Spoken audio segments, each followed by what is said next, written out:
Hi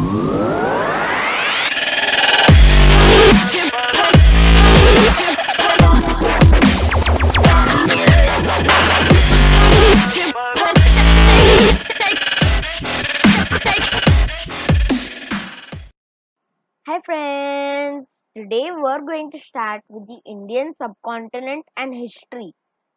History Standard 6, Chapter 1.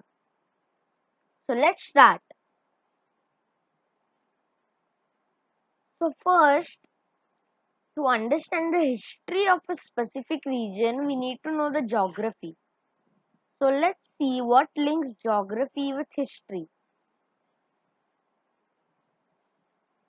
So to know that, we need to know what is geography and what is history.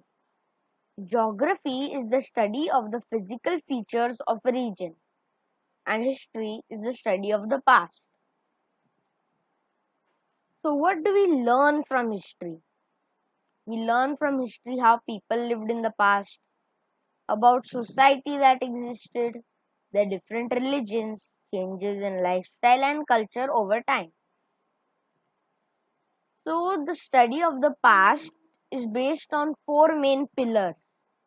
The pillars are time, place, society, and individuals. So, now that we know that, let's see what links the two.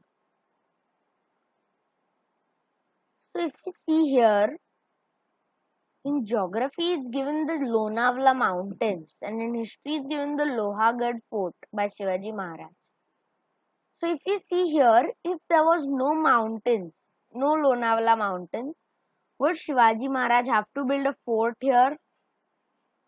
No, he wouldn't, because it would be normal plains. To protect this area, he had to build a fort over here. Due to the geography of the Lonavala Mountains, there was history. So we could say that geography of a region influences its history. So now let's take an example. If the geography of a region is a mountainous terrain, the climate would be harsh, with snowfall and landslides. The clothes needed to survive there would be warm clothes. The housing there would be ground plus one houses, and the transportation would be difficult. The most of the occupations here would be tourism and shepherding. And the type of food or the diet was a meat-based diet or a dairy-based diet because one of the main occupation is shepherding, and they care for a lot of cattle. Now if we see another type of geographical division such as a plains terrain, the climate would be sunshine. The clothes needed would be ideal light cotton clothes. Housing would be good quality houses, and the transportation from one place to another would be easy because the roads are flat. Here you can take any occupation in the plains terrain because there is lots of place to do stuff. It's not just rocky mountains so that you can't do anything. You can take agriculture, trade and commerce, and lots of other jobs. The main diet over here, most of the variety of diet would be vegetables, fruits, and grains. So if we see the flora and fauna of these two terrains, in the mountainous terrain, the fauna would be mostly mountain goat, sheep, yak, deer, horses, etc. And the flora would be mostly pine trees, evergreen trees, Christmas trees, grass, flowers, etc. And in the plains terrain, the fauna would be abundant in wildlife and domesticated animals, which means there would be a lot of fauna, lots of different varieties of animals, different types of animals. And the flora over here would be some river basins, there would be fertile land, and it would be abundant in greenery, could be natural and agricultural. So now let's see the rainfall here. In the mountainous terrain, there would be heavy rainfall. In the plains terrain, it would be a medium rainfall with some sunshine. So, from all of this, we get to say that the diet, clothing, housing, occupational opportunities, flora, fauna, and rainfall available for human life in a region depend on its geography. So now, let's take an activity. What is the main occupation in Maharashtra?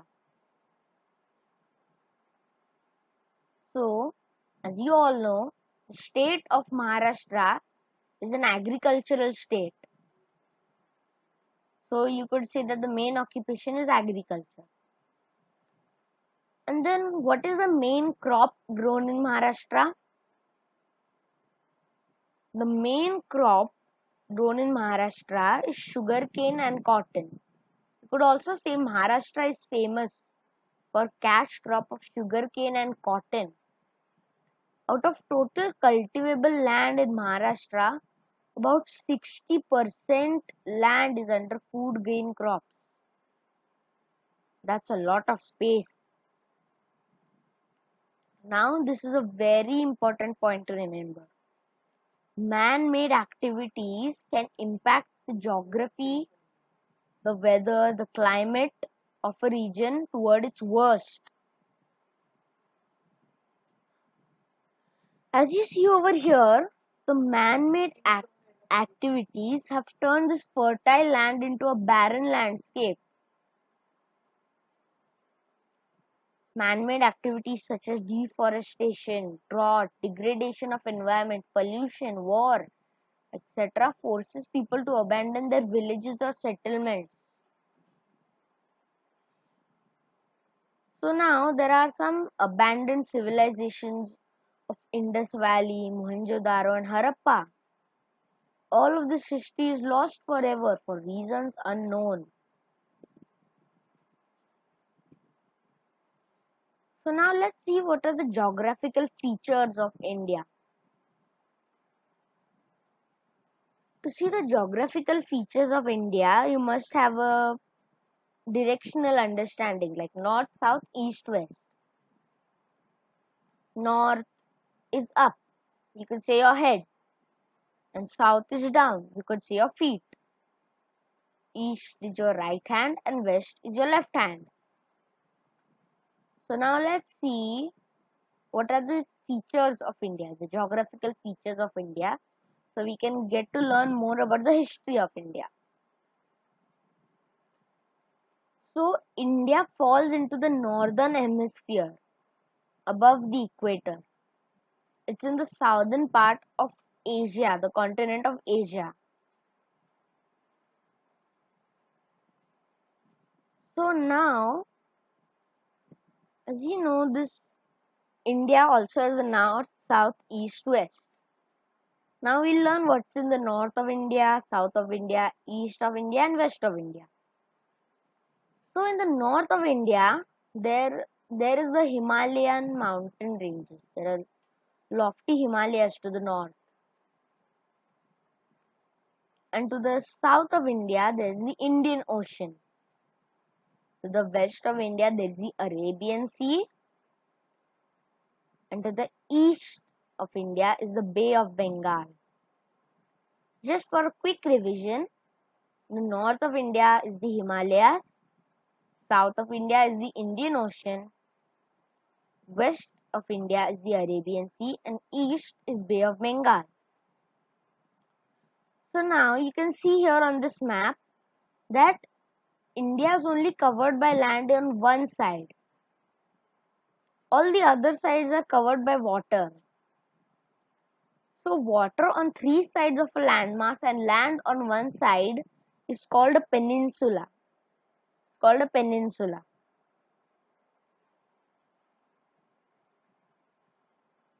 So now you must know that there are lots of rivers in India. So the space between two or more rivers is very fertile, and to the north of India there are lots of such rivers and fertile land area. So this land area is called the northern plains of India because it's a flat area, sort of flat area, and it's very fertile, close to the north of India, close to the Himalayas. And these northern plains are bordered by the desert area on the west. So what is this desert area of India? So this desert area of India has one big desert, one desert that mostly occupies it. This desert is called the Thar Desert. The Thar Desert is to the northwest of India.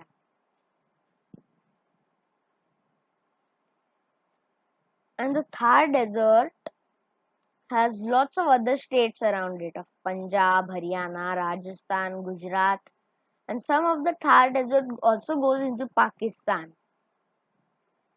So now let's see, this is very important. The Thar Desert is bordered by important rivers. The Sutlej River to its north, the Indus River to its west, and there's a river that flows through the desert, and its name is River Ghaggar. It's Ghaggar. Remember this. These rivers are very important. Remember these rivers. Sutlej to its north, Indus to the west, and the river Ghaggar is flowing through the desert. And there are two very important tourist locations in this desert.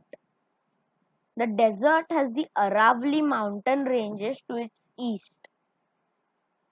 This is a very important tourist location. And the Rann of Kutch to its south.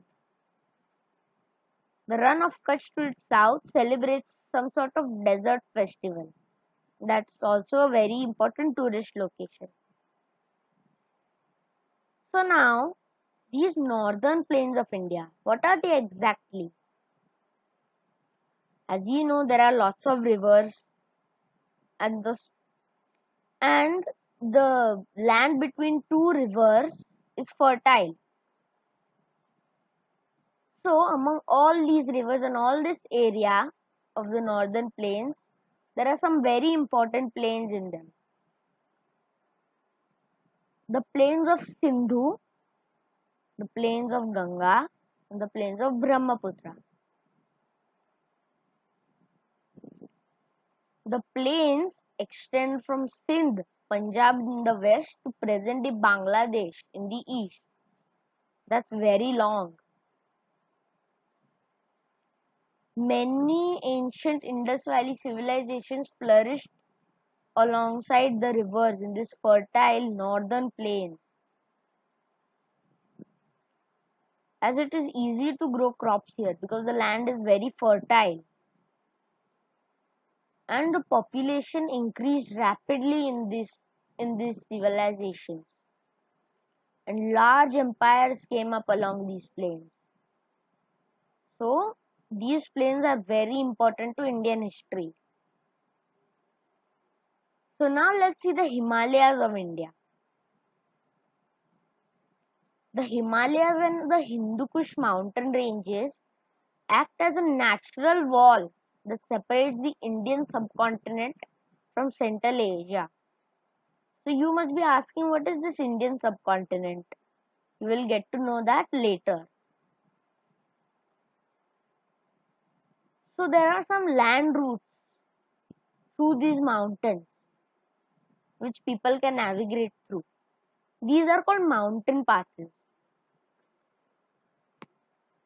Mountain passes are nothing but a gap between two adjacent mountains. Mountains are key geographical barriers. These mountain Mountain passes have played key role in trade, war, and human migration. So, from these passes, there are two very important passes known as the Khyber Pass and the Bolan Pass from the Hindu Kush Mountains.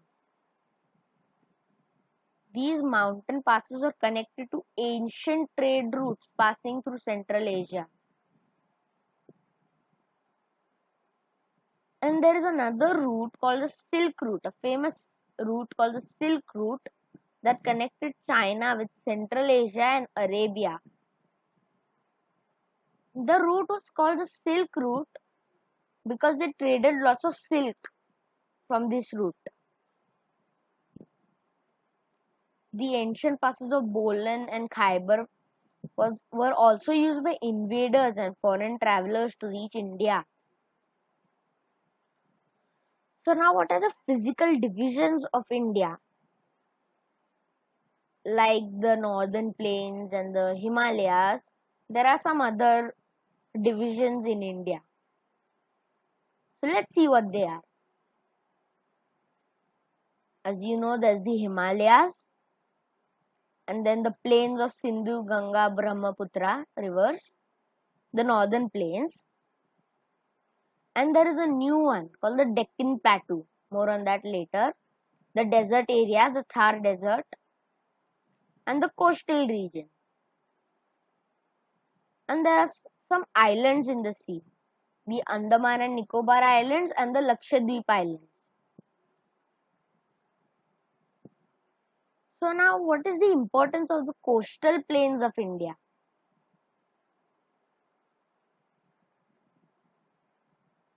So the India is blessed with a long coastline of 7,516 kilometers. That is very, very long.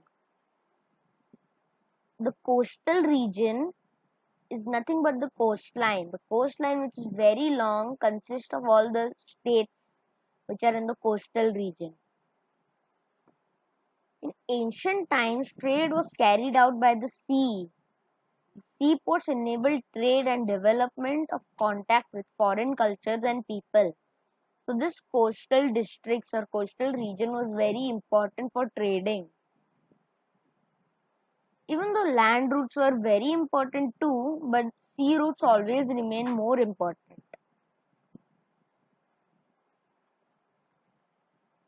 Thus, this division of India, the coastal region or coastal plains, connected India to the rest of the world through trade.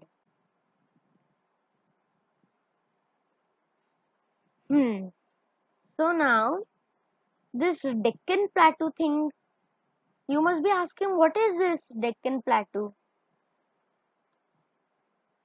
So, the Deccan Plateau, see, as you know, after the northern plains, there are some mountains. Then there's the Deccan Plateau, and then after that, there are also mountains. Then after that, there's the coastal region or the coastal plains. So, you know that the water on three sides of a landmass and land on one side is called a peninsula. So, the Deccan Plateau is surrounded on all sides by mountains. To the north, the Vindhya ranges and the Satpura ranges, like I said, close to the northern plains. Then on the west and south, there is the Sahyadri Mountains called Western Ghats, and on the east, there are the Eastern Ghats. The Deccan Plateau also had fertile lands. Many post-Harappan agrarian cultures flourished here. The ancient empires in the Deccan Plateau, such as the Mauryan Empire, the largest empire in ancient India, flourished on the Deccan Plateau. So now these island groups of India. So what is an island? A landmass surrounded on all sides by water is called an island, right? So there are islands over here, that's the Andaman and Nicobar Islands and the Lakshadweep. Lakshadweep more on that later. But now Andaman and Nicobar Islands. The Andaman and Nicobar Islands are in the Bay of Bengal, located in the Bay of Bengal, as they are to the east of India. There, in the Andaman and Nicobar Islands, there are 572 islands, in which 37 are inhabited. So if you wanted to get an island, you could go there and take one. Now there are the Lakshadweep Island. Near the coast of Kerala. They are in the Arabian Sea, because obviously they are in the west. And these islands are a bit small considered to the Andaman and Nicobar Island, which has 572 islands. But these Lakshadweep Islands only have 36 islands. But still, they play a key role in India's history. So let's just go on. So now there is a handbook of the Red Sea. It's called the Purpose of Erythraean Sea, which is translated into the handbook of the Red Sea. This handbook mentions the Indian islands of Lakshadweep and Andaman and Nicobar from ancient times. So now this Indian subcontinent.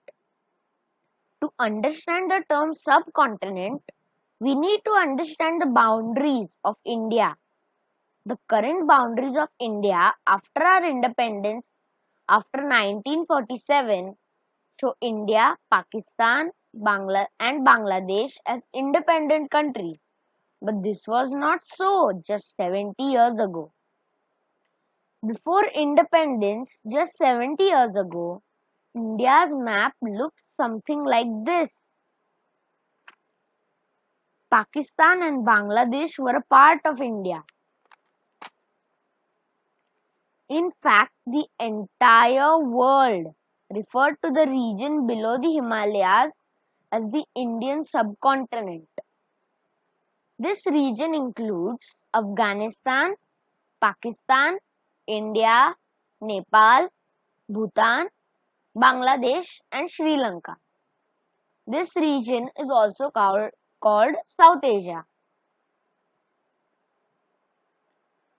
The Indian subcontinent is bordered by China and Myanmar, who are not part of the Indian subcontinent or South Asia, but they have trade and cultural relations to the Indian subcontinent. These countries are important to the history of India. So, now we are going to do a small activity. We have to draw a freehand map of India, show our boundaries and our neighbors, included in forming the Indian subcontinent, along with the bordering cities, China and Myanmar to the east. In the map, you have to show Afghanistan, Pakistan, India, Nepal, Bhutan, Bangladesh and Sri Lanka. The second activity given here is draw India's map freehand first and then show the physical divisions of India, such as the Himalayan range, the northern plains, the Deccan Plateau, the Thar Desert, the coastal region and the islands. So friends, hope this video was informative and helped you in some way or another. Please like, share and subscribe. And if you have any doubts or queries, comment below and I will try to answer them one by one. So this is your friend Anakin Lalwani signing off. Bye.